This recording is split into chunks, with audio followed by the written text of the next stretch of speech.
Good morning! Magluluto tayo ngayon ng ginataang manok na may papaya. Ito yung mga ingredients natin. Nandyan na po sa screen yung listahan ng mga ingredients at yung mga tamang quantity nila. So, hindi ko na ipapakita yung paghiwa ko. Ipakita ko na lang sa screen kung paano ko hiniwa. Andyan na po sa video. Yan, yung tanglad, di ko na yan hiniwa. Ganyan na yan.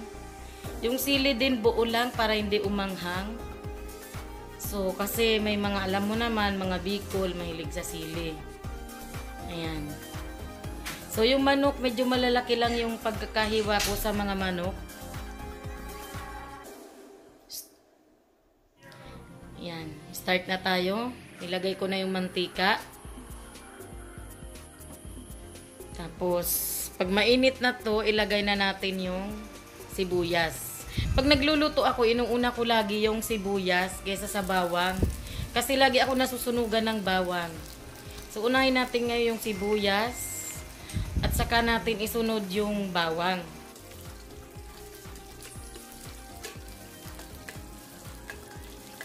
Ayan, ngayon okay na yung sibuyas natin. Lagay na natin yung bawang.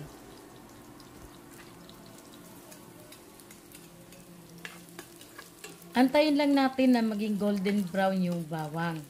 Pag golden brown na to, pwede na natin ilagay yung chicken.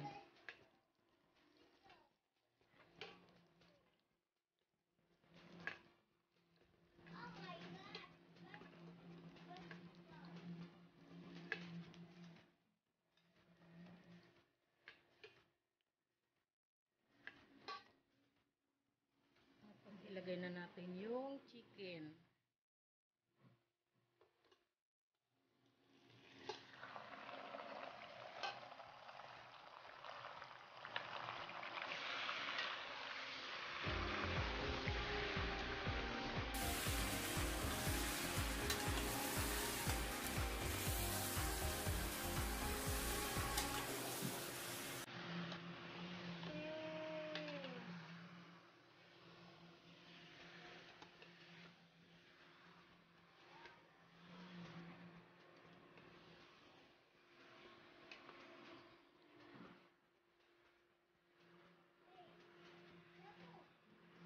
Ilagay na natin yung black pepper.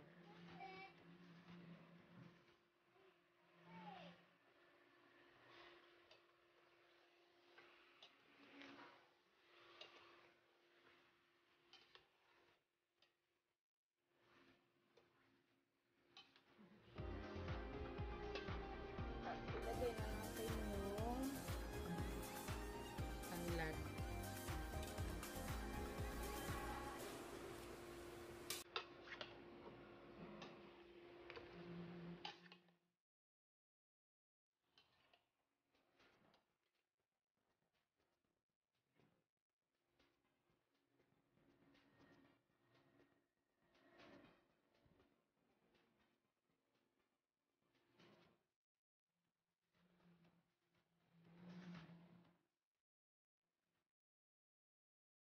Ayun, medyo nagisa na yung chicken natin sa mantika.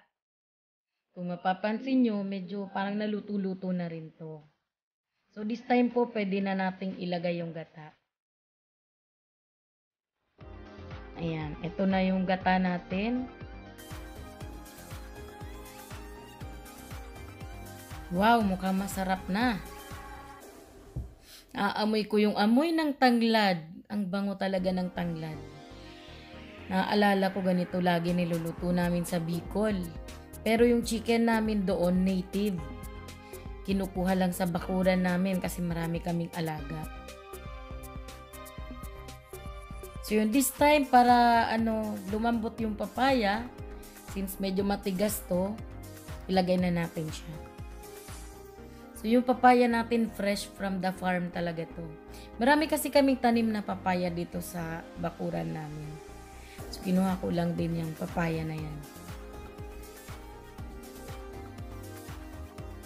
Ayan, medyo punong-puno na yung natin. Kaserola natin. Dahil sa isa't kalahating chicken kasi yung ginamit natin. Yun. Pwede na natin ulit itong takpan. para mas madali yung paglambot ng papaya. Then, hayaan lang muna natin mga 10 to 15 minutes bago natin ulit buksan.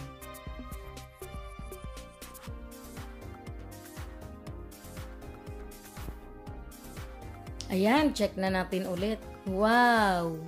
Amoy na yung tanglad lalo. Ang bango talaga. Parang masarap talaga to.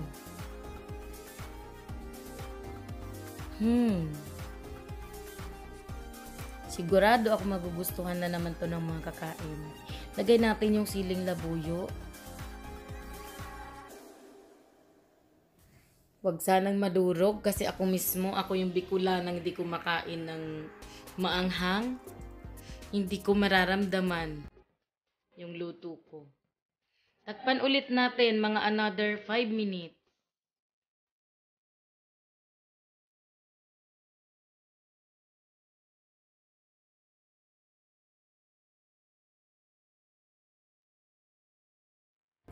Ayun, malapit na pong maluto ang ating ginataang manok. Haluin lang natin at itry natin kung malambot na yung papaya. Kasi ito na lang talaga yung inaantay natin. Yung lumambot yung papaya kasi yung chicken pa lang kanina naluto na siya. So pag malambot na yung papaya, kailangan na nating ilagay yung ayan, kunti pa. Kunti-kunti pa, medyo matigas pa yung papaya.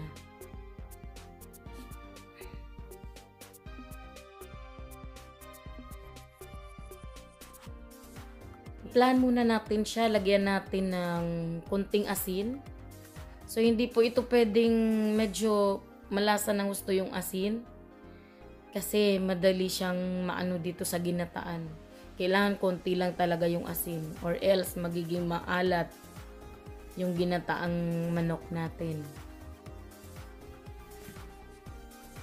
Sunod na nating ilagay yung ating fresh na malunggay na kinuha ko lang din sa bakuran namin. Marami din kaming tanim na malunggay dyan. Ayan, kita nyo naman talaga fresh na fresh. Then, haluin lang natin para maka-distribute hanggang sa lahat ng parte ng ulam natin, yung dahon ng malunggay. Kunti lang kasi yung ginamit ko, actually parang design lang kasi siya dyan. At syempre, dagdag vitamins kapag may malunggay, yung ating ginataan.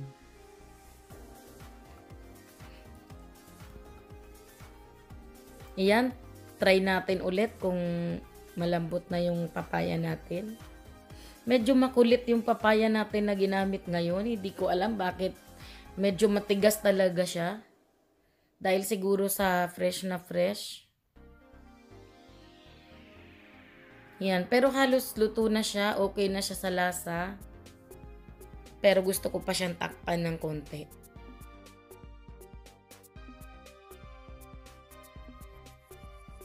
Ayan, try na natin ulit kung luto na yung ating papaya na inaantay nating lumambot. Tusukin lang natin ng tinidor para malaman kung malambot na nga. Ayan, malambot na siya. Sa wakas, lumambot na yung aking papaya. Ilagay ko na yung siling haba. Wow! Sarap! Ayan, ready na po. Luto na itong ating ginataang manok. Pwede na natin itong iserve. Ilipat lang natin sa isang serving bowl.